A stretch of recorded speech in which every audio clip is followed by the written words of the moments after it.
Hello everybody, it's Brian for GadgetUnit.com, and in this video I'll be taking a look at the Alcatel Idol 4S running Windows 10 Mobile. You can pick this up for $470 from tmobile.com, and I would like to thank Alcatel for sending this out to me for review. Like always, you can find the full specs in the written review that's linked down below in this video's description. So before I begin, I just want to say that I've been a fan of Windows on phones since its Windows Phone 7 inception.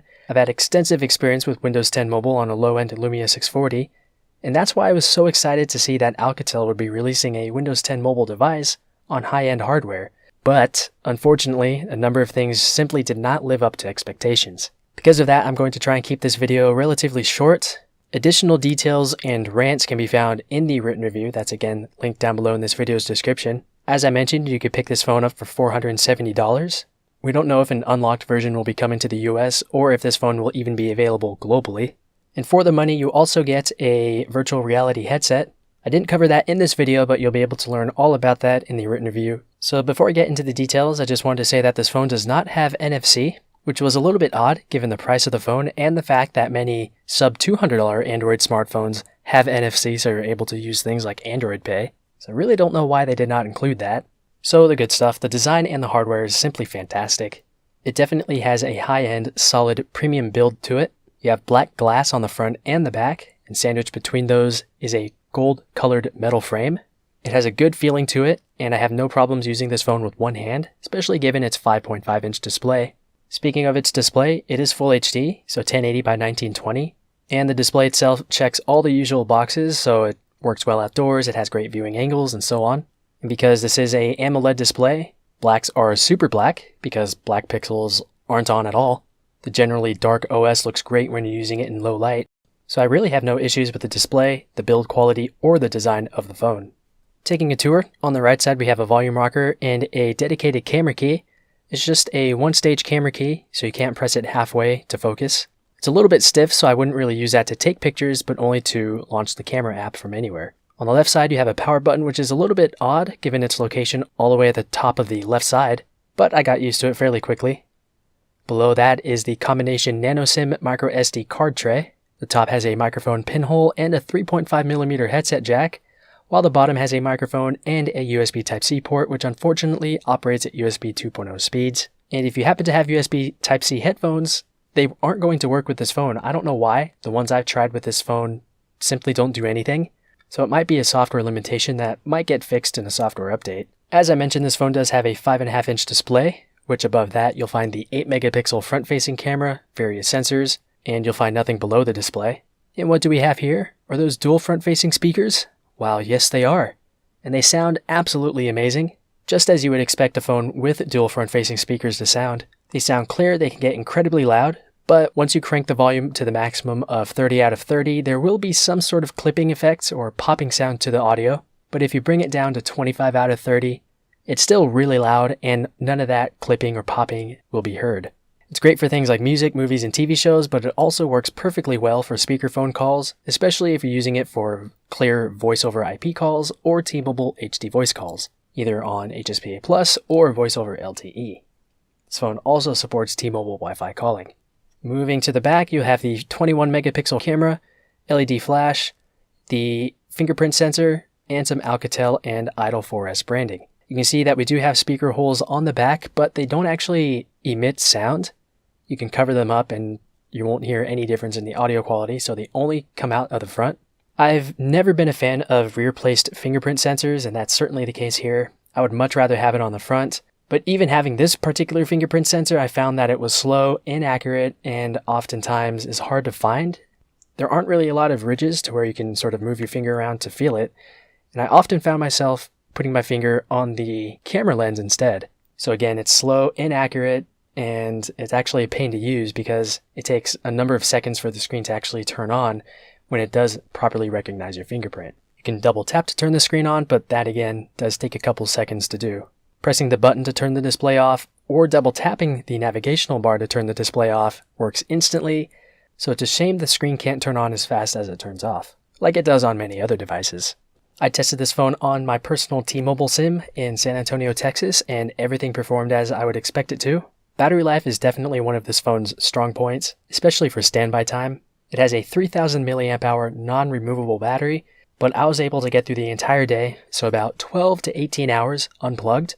I typically found myself playing games specifically to drain the battery. If I didn't do that, I highly believe that I'd be able to go into a second day, or maybe even the full second day, if I watch my usage. But when being on LTE 100% of the time and watching videos and checking email and checking Twitter, Skype, and a number of other things, it easily got through the entire day. And for times where the battery might be a bit too low for you, this phone does support Quick Charge 3.0 technology, so it can charge the battery very quickly. For me, it took as little as 30 minutes to add 45% to the charge, so from 16 to 61. Going from empty to 100% should take a little bit less than 2 hours. As I mentioned at the beginning of the video, I've been a very big fan of Windows on phones. A lot of people will complain about the app cap, but I don't really think that's as much as an issue today as it once was. Practically everything I have on my Galaxy S7 I was able to find on Windows Phone 10, or at least a really close alternative. All of my issues with the entire experience has to do with all of the bugs and random reliability and performance issues that I've had with not only first-party apps, but also third-party apps. But some of the stuff I like how Windows 10 Mobile is sort of flat colored, so gradients are really not a thing to see here. I do like the tile home screen. I do like the fact that you can go to the vertically scrolling app list. You can tap on a letter to go directly to the apps that start with that letter. The notification dropdown works well. You have various system toggles at the top of the notification dropdown as well, which works nicely. The app switcher only shows a maximum of 3 apps at a time, so it's not really efficient compared to what you would have on Android. But it still gets the job done, though I have noticed a number of bugs with this particular app switcher. Microsoft did a great job designing all of the first-party apps, so the clock app, calculator, settings, the phone dialer, and a number of the other apps are easy to use, they look great, and for the most part, they perform just fine. But I did have an issue with reliability and bugs, which you can read about in the full written review. So bugs and reliability issues aside, Windows 10 Mobile is actually really nice. I really don't see this being an issue. The keyboard, though, could use quite a few improvements. Autocorrect is borderline garbage. Using the swipe keyboard is relatively inaccurate most of the time, and you can't tap and hold on keys to view the symbols. So this really isn't a keyboard for power users. You can do some interesting features such as sending and receiving texts on your Windows 10 computer, but you have to use Skype Preview on both devices, and as you'll see in the written review, it's not a great experience. Primarily because you have to use the Skype Preview app on the phone, which itself is really slow, buggy, and often unresponsive, compared to the default texting app that you can't really use this feature with. And now for the things that I don't like. As I've been mentioning over the past minute or two, reliability and performance is a serious issue with Windows 10 Mobile, even on this high-end smartphone. Given the hardware, there should be no instance in any app where scrolling is sluggish or choppy. But that's definitely the case here.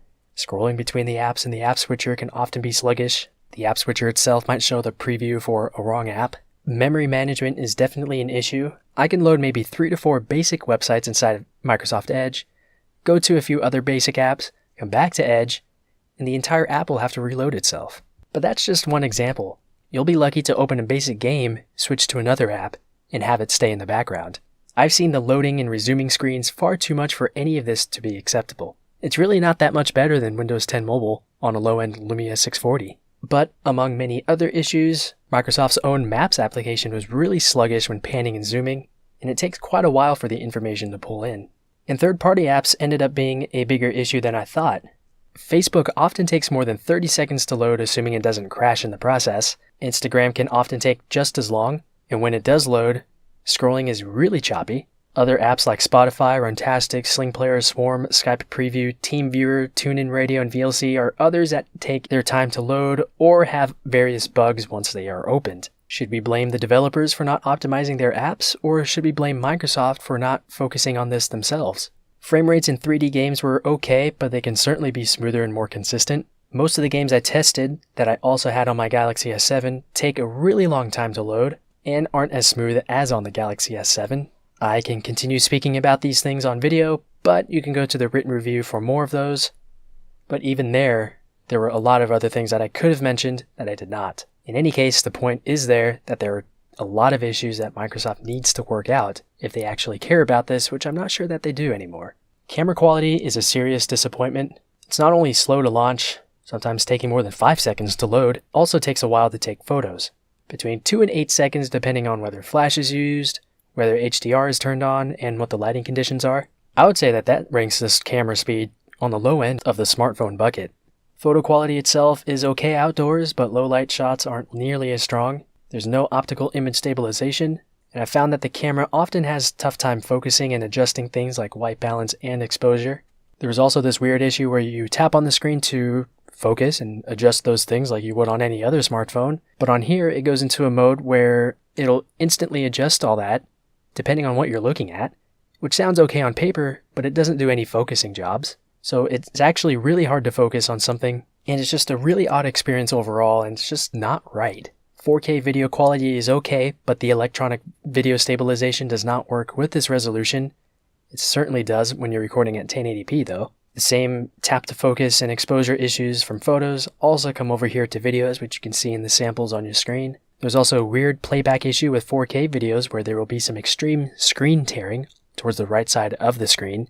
And you can even see some colored horizontal lines coming out from the screen tearing area when you're looking at the video on the phone itself. I didn't notice this in the actual video files though, when playing them back on a computer, but when recording 1080p videos, I did notice something in the video file, which is that after you tap the screen to attempt to do the focusing and exposure jobs, the right half of the video will flash for just a moment, which you should be able to see in the sample videos. Don't know why it does this. I've never seen this happen on any smartphone before, but I really can't recommend this camera. As I mentioned at the beginning of the video, this phone does come with a virtual reality headset. Not going to detail that in this video, so if you want to hear about that, simply go to the written review. And that actually brings me to the conclusion. So I had extremely high hopes for the Idol 4S, but was ultimately let down in multiple big ways. The hardware itself is great, as is the speaker quality, but the rest of the experience was extremely frustrating, all thanks to the slow, buggy, and unreliable software and camera.